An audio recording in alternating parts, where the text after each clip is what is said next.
on Elise, I think he'll probably return to that. Well, let's have a look then. Bit into the bans and the picks here for game number 2. They come quickly here, so let's skip over them. For Sword, Fight, Caitlyn, Fizz banned out. For the other side, Twitch, Zed, Shen.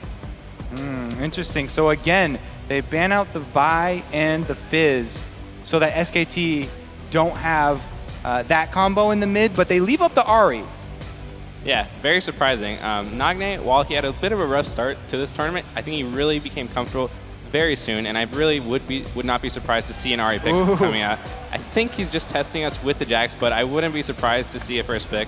Oh my god, he went for it. All right. That's confidence right there. Yeah, so again, we're going to have Expession on his signature champion here, but you're right about the Ahri, because that's when, what Nagne has gone to over and over again. However, he played so well on Gragas. I think that they're fine with him having on that as a playmaking champion. Yeah, for sure. I mean, right now we see them considering picking up Thresh. Thresh would actually be a really good pick versus Najin Sword. It was banned out in the last game, but Cain has been known to pick it continuously when it is up. He picked it all 3 games in the series versus Gambit, and he made a lot of plays picking up kills on Voidal and just being able to snowball their bot lane to victory. So I would not be surprised to see SKT taking that away from them. So let's see if they maybe heading towards that Ahri here, whether they take that one early. Of course, they'd have last pick and be able to counter whatever comes up next, but maybe that's a big priority for them at this stage. I say will be Thresh, and they pick Elise in. All right, I want to return to the Jax just a little bit, though, because we have Voidboy here, the top laner. If you first pick a Jax, what kind of counter picks are going through your mind when you're looking at what SKT are going to go for next?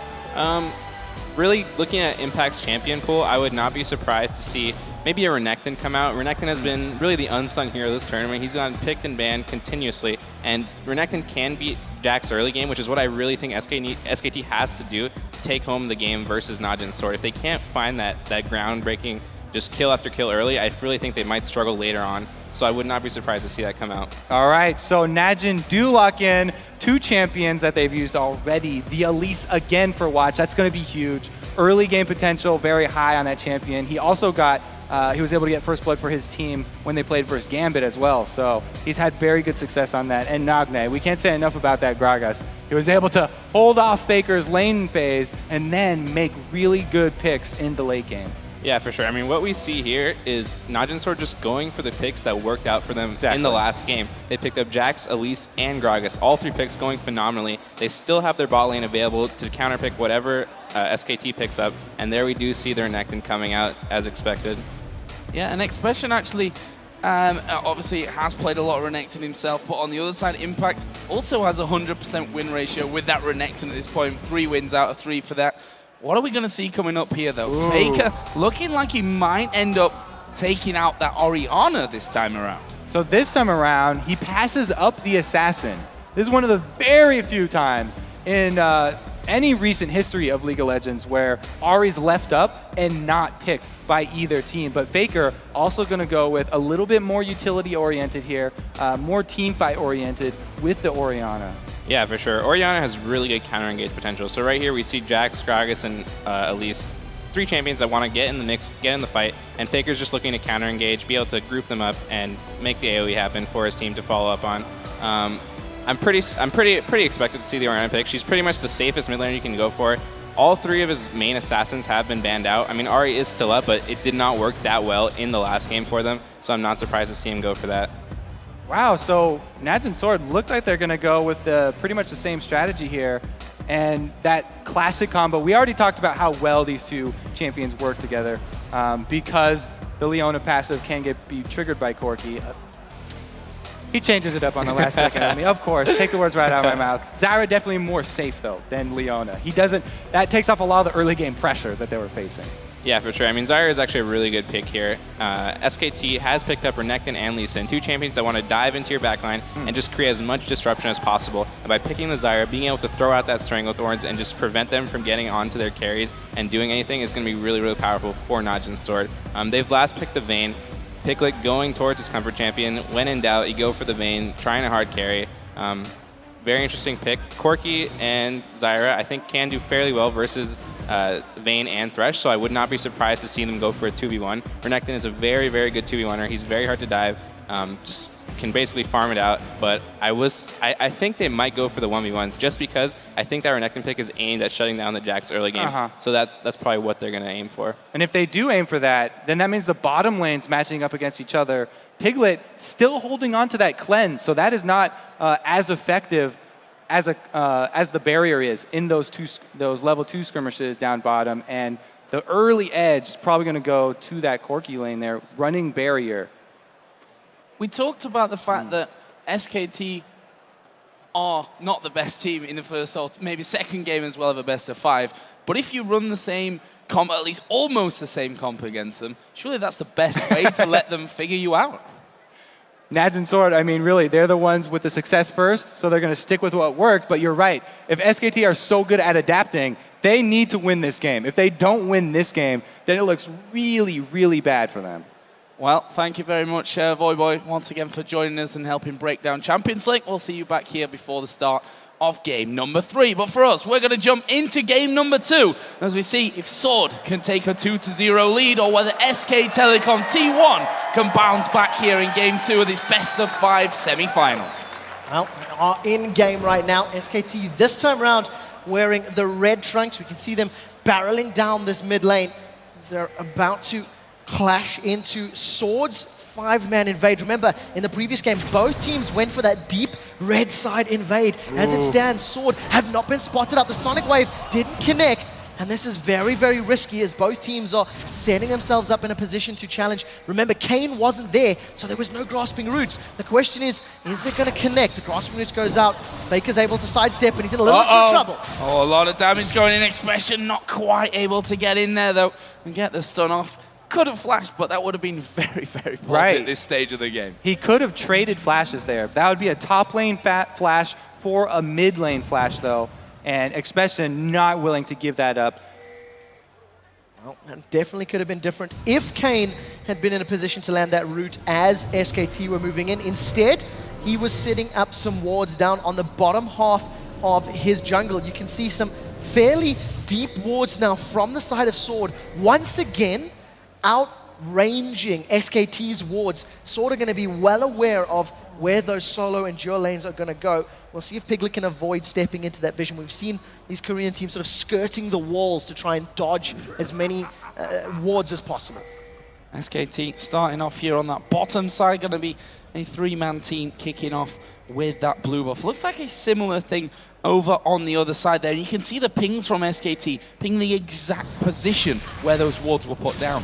I also want to point out that Piglet and PoohManDu stayed by their first turret there for a very long time, delaying the information that Sword can get with that deep ward until the minions are out, and then they make the run for the top lane. Well, they are going to get their way up there. The rest of Sword rather are still hanging around in that mid lane. It does look like Expession is hanging out by the Wolf camp, and you'll see the duo lane trying to get to this bottom lane as quickly as possible to challenge off against Impact. You do see that Watch is now going to start off his red buff as this Corki and Zyra are very far behind. They actually haven't got any CS at all right now. Impact has had quite a lot of time in that lane completely alone. Definitely. The duo here running all the way from the top side of the map down bottom meant that Impact got a nice little boost of experience there with the first free minions in his lane. And even so, the minion wave's still going to be pushing against his turret, so he won't be zoned out. Well, let's talk a little bit about these 2v1s here. I mean, Jax and Renekton, the two unlucky ones, I guess we could say, for both sides in these 2v1 scenarios. Who's going to have the better time of this? Or is it really dependent on those junglers as we see Watch up there now? It really is dependent on the junglers, but we also saw Jax doing that wolf camp first, so he actually came out ahead. Even though Impact was down there with the minions early and got some first minion kills, the whole wolf camp for Expession actually gave him more experience, and he's starting this one out a lot better. So Expession right now hanging around in this top lane. Piglet getting some auto attacks down onto that tower. And you see PoohManDu lashing Expession's back with those Thresh auto attacks. We did see Watch hanging around the top lane, but has decided to back away and is going to move towards this mid lane to see if he can get in behind Faker. Does look like that ward is just timed up, but Faker would have seen Watch entering, so he's going to realize that he's been spotted. The gank's not going to work this time. Yeah, just before it timed out there, actually came in on that one. Is bengi going to go aggressive here on towards Prey? Just heads straight back off in towards Impact and doesn't really lose any health from that one, but good damage put down. He's going to stick around with this one. This is something we see from these sort of early ganking junglers with Elise and Lee Sin. They have the kill potential. He's sticking around here. If he can land that Sonic Wave onto Prey, may work out, but does get spotted by that little seedling of Zyra. And you see bengi getting out cleanly. Now, we actually had Elise going for another camp before coming to aid Jackson in his lane and make it a 2 versus 2. So even though Lee Sin up a lot of minion kills. Going up towards Piglet from this one, he will actually make his way away from that one with the flash, and Expession took a lot of damage in the meantime. This bottom lane has also had some more pressure put down, but in the end, both duos staying safe. So no flash though, nor an exhaust for that Piglet. And the top lane right now, Prey and Cain have been jumped. Oh! Impact's gone in, Ignite's ticking, first blood's been secured. Now Impact's been hit by the tower shot. True damage lands. Oh! That's a flash from Prey. Impact gets out. That's a second kill for SKT. bengi and Impact over the moon. And the bottom lane gets destroyed here for Najin Sword. Oh, now Faker's under attack in mid as well. He's managed to dodge that cocoon though, just sidestepping that one cleverly, and that went disastrously wrong. Prey thought he had the damage there to finish off Impact, and well, you sometimes think you have it, but you don't in the end, and that's the real down. Expession is going to get hooked and flung back there a little. There's a knockback from Piglet, but Expession's safe there. Fantastic counter-strike, locking up PoohManDu under the turret. He's going to get out. Now remember, PoohManDu does not have his exhaust available, so if Watch is able to get in there, and Expession and him can get onto a target, it could work out. Faker now, landing those auto attacks onto Nagne, having a better work of it right now. They trade Ignite for Ignite. Nagne's down to 100 HP, he flashes. Faker takes a tower hit, does get out, and both mid laners stay alive. Ooh, Nagne there. Very, very confident. He goes back in on Faker, able to leave with trading summoners. So actually came out pretty well with that. Crazy, crazy stuff there in that mid lane. But look at this. Bengi's on the hunt. He's blind, but he can sniff blood here as he lands it on towards Nagne. He was stood stationary there around the corner, and bengi landing everything that he needed to, and they've got time here for some tower damage as well. Oh, we do see right now, Faker's decided to back away, gonna allow the minions to die to that tower. And this is an early 3-0 lead here for SKT.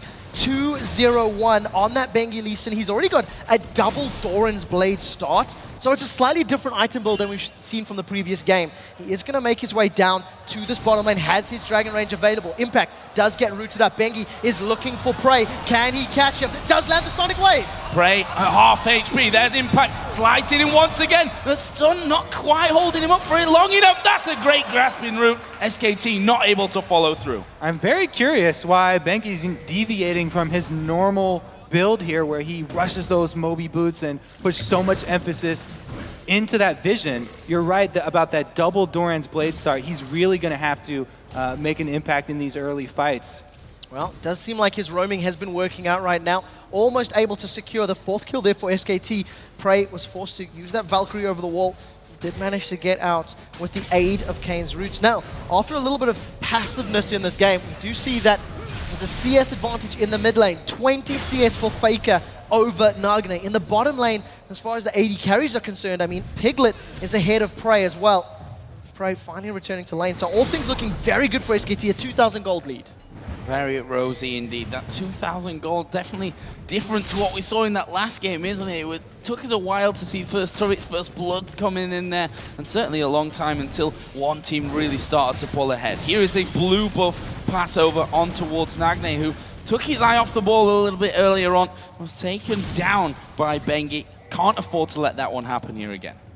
Looks like this time around, Najin are going to put a lot of their emphasis again onto Expession. But because they were 2 versus 1 lanes, both of the solo laners very low farm. It's going to take Jax a long time to get to the point where he can carry the team. Well, we do see that Watch is moving up to this top lane, trying to set something up on PoohManDu and Piglet. In the end, it doesn't work out, and I think we see another difference in itemization here. If I recall correctly in the previous game, Nagne rushed that Chalice of Harmony early on, as opposed to going for those double Dorans. And this time around, feeling he can risk it against Faker. Now we see the shockwave catches Expession, but Watch was able to repel away from it. Expession's in trouble. He's going to leap over to Watch. That was a flash hook. Comes up from PoohManDu. They picked up a kill onto Watch and they turn their attention to Expession. They're not done here. They're going to keep chasing the Jacks. Here comes Cain. Not quite able to knock him there against the wall. The barrel's coming in. Piglet going a little deep there. The command protect, making sure that tower not able to do too much. But this is going to open up the outer mid turret. They're going to bash away on this one. They've got a numbers advantage. Expession just out of sight there from SKT. This will be the first tower of the game. And SKT set up a great roam. There's some pretty good damage there from Nagne, but it's not going to be enough to save this tower. In fact, it is, as he cleared the minion wave. Now let's look back. That was all set up by this very deep ward up top, this pink ward from SKT, which saw the invade from Watch and Expession. And the lanes did exactly what you need to do when you get that amount of intel, and without Najin Swords knowing that they did a great job collapsing, able to come out with the kill and the extra pressure on the mid turret. Lock down that scoreboard right now, and specifically at the creep score. 46-27 in the top lane. Similar coming out of the jungle. Similar lead there in that mid lane. The bottom as well. Piglet has that lead over Prey. It's going extremely well on pretty much every single front here for SKTT1. They're approaching that 3,000 gold lead 10 minutes only into this game. Yeah, Piglet already got that Bilgewater Cutlass completed. He's returned himself to lane. There's so many more wards in SKT's inventory right now than there is in the side of Sword. Sword just doing the best that they can to hold on right now. We do see Impact and Expession now going toe-to-toe. Pings out on Lee Sin. Impact's thrown down the dominance. He's chasing down. Expession is going to stun him up. Here comes Bengi from the side. Can he land in here? Abilities, that's the question. Grandmaster comes on from Expession. He sidesteps a Sonic Wave, and at the end of the day, Impact and Bengi make it easy as they run him down. This is going to be very difficult for Najin Sword to come back. Not only did their mid laner get killed and their bottom lane, but also that ill-fated invade up in the top side jungle really cost them. The jungle pressure from Najin Sword isn't going to be there either. Very difficult always to invade on the dual lane side. Now it's Prey and Cain that are under attack. Faker's got his shockwave available. We'll see who decides to go in first. The death sentence doesn't land. Here comes Faker from the side. He's got the attack down. Oh, but Prey and Cain still sit there behind them. Sorry, there goes a shockwave. Prey tried to flash it. Box goes down. Good disengage there. PoohManDu tanking up the turret. He's actually going to fall, but it will be a 2-for-1 in the end. Great roam by Faker up top. Nagne way far behind him. Now going to come in, try and clean up some minion kills. But now every single lane here going very well for SKT. This is a completely different story from last game. Now the first kill of the board for Sword, and it goes to Cain's support.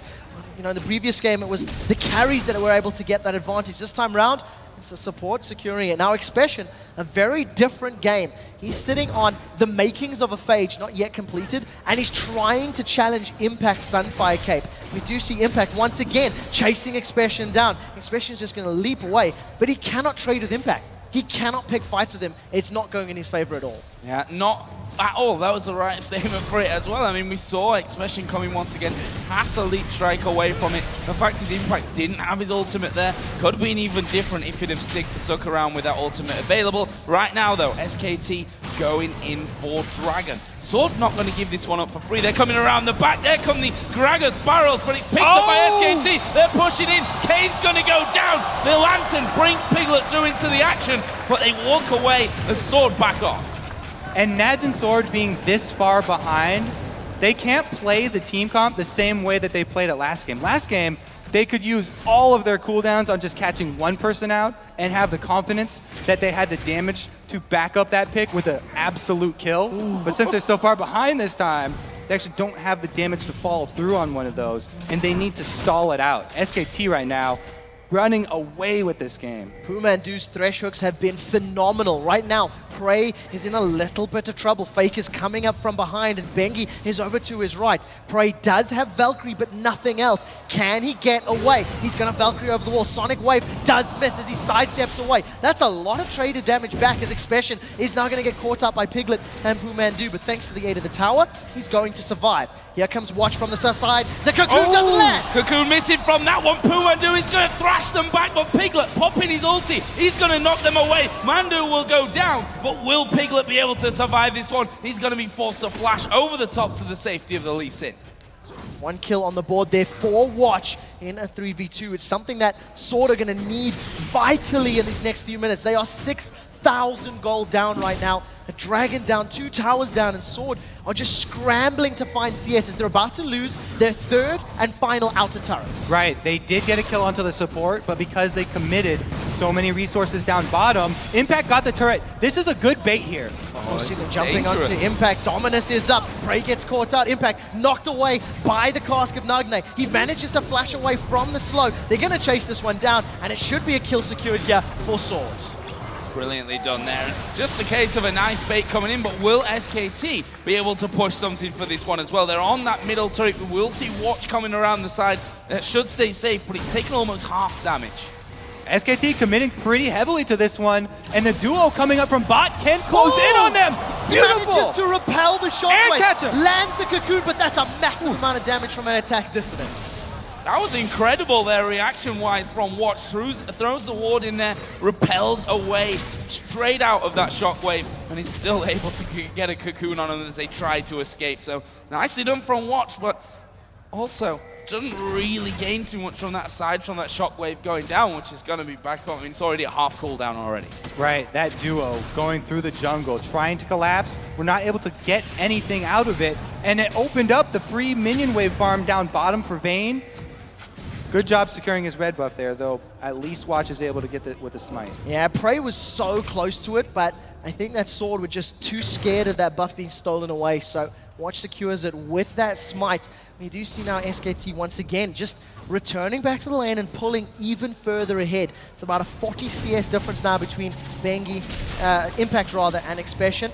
So Bengi is tied with Watch in the jungle, but that's a 3-0-3. He does have those boots of mobility, which is something we've seen him do traditionally on that jungle lead, but he still hasn't gone from that side stone, which is something he tends to do when he gets ahead. Well, you're going to have to eat your words now because he just bought it. Damn!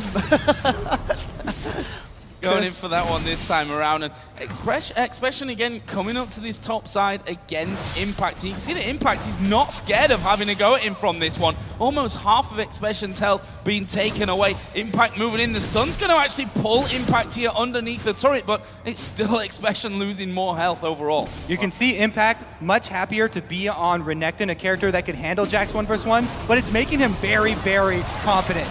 Piglet comes in, stuns. Expession going to go down from this one, and almost a double bait coming in from that. We saw Expession trying to pull Impact in. Gragas was coming along at the same time, and Impact just says, that's fine. We're going to have the Vayne moving in. Meanwhile, Mandu down at bottom is in trouble. Prey's going to do the best he can to chase. Does have his flash. Is using those missiles. It actually catches onto the minions, though. Now PoohManDu in trouble. We do see Watch gets caught out. The Condemned doesn't land. Watch gets shredded down as Prey was unable to secure the kill in that bottom lane. The rest of SKT now, a 3-man pressure on the tower. And Mandu got away down in the bottom lane, so they didn't even have to give up their support kill. I have to say, the initial top lane fight was also started out because of the 2 pink wards spent up in this top lane that allowed Vayne to come down and know that there was no vision of him. Really well played here by SKT. They're not giving anything back.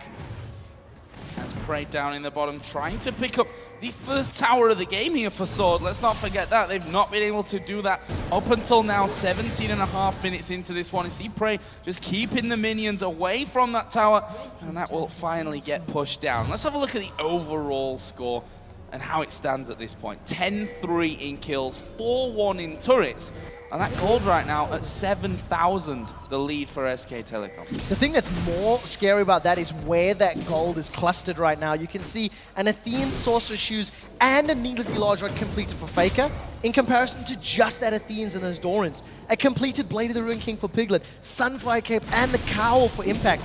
They are just so tanky and have so much damage to back up their front line. It's very difficult to see how Sword are going to get their way back into this game, especially if Expession gets caught out. Bengi's going to chase in there. We do see the attack in distance. He's connected with the Sonic Wave. Oh, I'm going to push through this one. Actually kicking Watch away, but there's the Shockwave. Expession dives away. The Q will hit him. It's Faker that picks up the kill in the end. Nice chase down. Good job there. Bengi actually dodging the stun and then kicking back, maybe the wrong target right there, but they got the kill anyway, so it was all worth it in the end.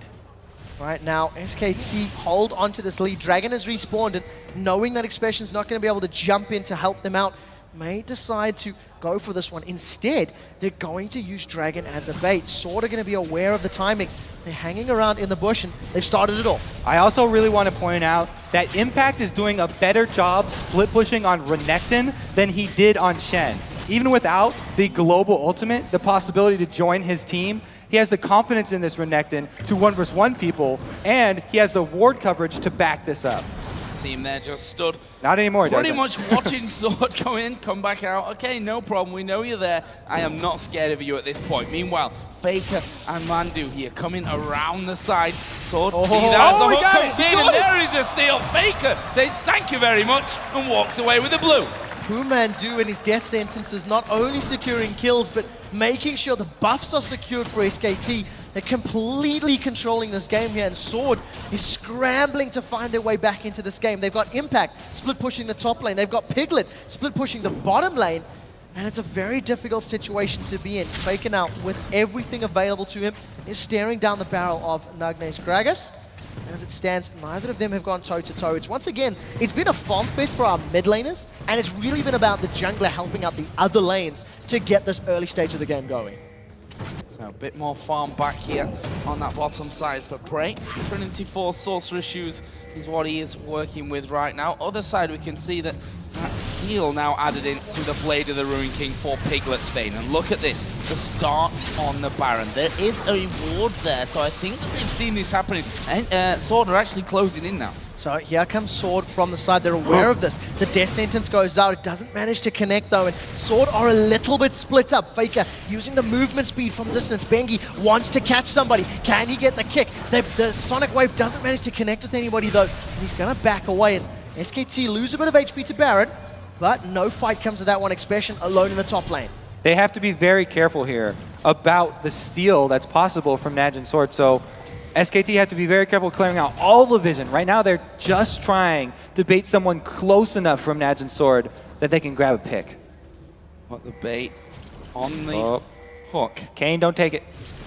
Will they bite here? Cain moving forward step by step. Nagne here around They the got side. Watch. There's the barrel coming in. Watch is going to be taking a lot of damage there. Repels away. There's a barrel over the side. This is good damage from them. Mandu going very low. Bengi is low. Impact comes over from the side to shield some of that one. And there is a Valkyrie off from Prey. That overall wasn't that bad from SKT. Yeah, the area of effect magic damage in the back line just destroying SKT, taking their health so low that they could not commit. Right now, Sword realizing they've got some HP advantage, have stuck around in this mid lane. We're definitely toying with the idea of shoving this tower down. However, a wave clear from Faker is so good that the minions were just melted before they got anywhere near it. And SKT hold on to that 9,000 gold lead. However, at 22 minutes, it is a little less impactful than it was at 15 minutes. And while it's still massive, Sword have to keep hoping for those defensive starts. They have caught Faker out. There's a shockwave though, he lands it onto two of them, and look how low both Prey and Expession got. Here comes Bengi. Are they going to fight? Oh, he wants it! going to get locked up. He does go in there, but he's going to pay the price. The shutdown coming in for Nagne. His Dragon Rage was still on cooldown. Just another second there. Bengi flashed in and could not finish off Prey. Well, right now we do see Bengi with his life down. He's going to be unable to help out. He has a replay of that fight. All right, so this is where they catch out Baker, but the beautiful shockwave right there isn't able to get Prey and Expession low enough. You can tell Bengi's going around the side to try and land that Sonic Wave, and even though he gets Expession, he flashes over to try and finish Prey, but he just pulls out a kick instead of the actual Dragon ultimate right there. Not right available, and he can't finish him off. Little bit unfortunate for them there on that one. So let's take stock again. 23 minutes we are into this game. That 9,000 gold lead still standing. 4-1 in turrets for SKT. It's not looking good for Sword. We talked about the fact that SKT are an incredible team at adapting. And so far they seem to have done that after Sword picked a very similar lineup in game one. Yeah, right now Sword just doing the best they can to hold on to this matchup, and they had a very advantageous fight that allowed them to not only prevent the Baron from going down, but actually almost get some kills. And we'll see if they can find that situation again. I feel like SKT may not group up quite as tightly to run the risk of being caught by Nagne's ultimate. The one thing that is different in this game from the previous game is just how much less emphasis there has been on wards and clearing wards. And it really feels like it's a lot more action-packed as SKT are stacking towards this top lane. Walking straight over the ward there, and that cocoon came around the side just to push them away from that area. SKT not going to be gambling anything at this stage on that one as Impact dives in, and so far for him, I said it before, that his Renekton is incredibly good. 3 for 3 so far here in the World Championships, and right now looking like a 4 out of 4 for him, to be honest. I think that, SKT are probably going to finish this one out by the split push as well, because they don't feel like going for that Baron. After Bengi right there literally had 1 second left on his Dragon Kick, his Dragon Rage, and he couldn't get it off. It doesn't seem like luck is on his side, so they don't want to go with that Smite Wars, and they'd rather just shove down turrets. Yeah, they're focusing it down. Tower is getting dropped very, very quickly. Barrel comes up from Nagne, but does absolutely nothing. A decent Strangleforce will interrupt SKT from re-engaging, but here they come! Wow, the shockwave comes down. Prey, he's going to be finished off, and look at Piglet ripping through Sword here. That's 3 men down. Triple kill. Is he going to be able to pick up 4? The Barrel comes back. Piglet won't be able to catch up, but it's 4 kills for them coming in. Oh, in total, only Nagne stays alive. They're going for the turret. Piglet was so deep right there. He was closer to Najin Sword's base than Najin Sword were, in the middle of 3 people, able to hunt them down and finish them off. This is going to be an inhibitor. The inhibitor has been taken out. SKT tanking up that tower until their minions have conga lined in. Death sentence from PoohManDu, running enough interference. Sword, 11 kills down, an inhibitor down, and a massive amount of gold. Here's the fight, Kobe. Let's go back through this one. What a dodge by Piglet right there, getting out back away from the Gragas ultimate, and then they were also able to get around the Zyra ulti. He finishes off the turret, and this is where he goes deep, flashing in, lands the last hit, and now he's tumbling through the rest of the team, chasing every single man down. Amazing, amazing play here from SKT. They look like this looks like a different game completely to that first one. One-sided affair so far here for SKT. We'll see, though, how they're able to close this one out. We've got Dragon up here. Baron, of course, is still available for the taking. A slightly different itemization here from Piglet as well. After picking up that Phantom Dancer, he's grabbed himself a Hex Drinker, and I guess against the immense amount of burst that comes from Sword, as well as every single member doing magic damage, that makes perfect sense. Now, with the super minions in the bottom lane, SKT are going to pick themselves up a Baron. They've got great control of vision, and this is completely uncontestable by Sword. All right, so they will take the Baron when they have total vision, not only of Baron Pit, but also all the paths leading to Baron Pit. Pretty much the safest Baron you could ever hope for, I think there. Complete control of everything going in. SKT, meanwhile, pushing in for turret number 7 here, the inner turret in this top lane. They cannot defend this one because Expession is still split pushing bottom. Very dangerous for them to even be close. Well, right now you can see without the numbers advantage, Sword haven't even tried to challenge. PoohManDu was looking for that death sentence from over the tree line and didn't manage to connect with anybody. Right now, SKT, they keep the numbers. There's a 5-man team in this top lane. There are super minions getting closer and closer to the Nexus. They have caught watch. PoohManDu decides not to go in. Shockwave is available if it's going to come down. Faker holds on to it this time around, and SKT haven't exactly jumped on this fight, waiting for the minions to back them up. No need to take a risk here for SKT. They're going to be regenerating all that poke that comes out from Sword slowly but surely, and probably going to put down a lot of damage on their own as things go through. Just waiting for that next wave of minions to come down the turret. There it is. Actually, we saw the flashes going in from that one. Impact having to get himself back away, not quite going to plan. Nagne's explosive cast was used in that engagement though. Faker has held onto his shockwave. Now we have a 5v4. Expession is close by, but it'll take him a couple of seconds to get there. This is going to be very hard for Najin Sword to continue defending. Expession actually going in on Bengi here. Probably won't follow it up though. PoohManDu almost connecting with that death sentence. Not managing to grab a target just yet. Expession and Watch toying with Impact, but that's definitely not something that'll work in their favor. Piglet once again landing a couple auto attacks onto the tower. Sonic Wave connects, but no follow-up. Watch once again repels the Shockwave. He comes back down, almost gets caught by the death sentence. And PoohManDu once again applying so much presence around these towers. And they've been able to defend until Nagne's ultimate comes back up. So he's only got 4 more seconds left on that one. The Gragas will be available. If Najin Sword want to make a play, it's going to have to be with that barrel landing in a perfect position so they can follow up with their skill shots AC and chain it.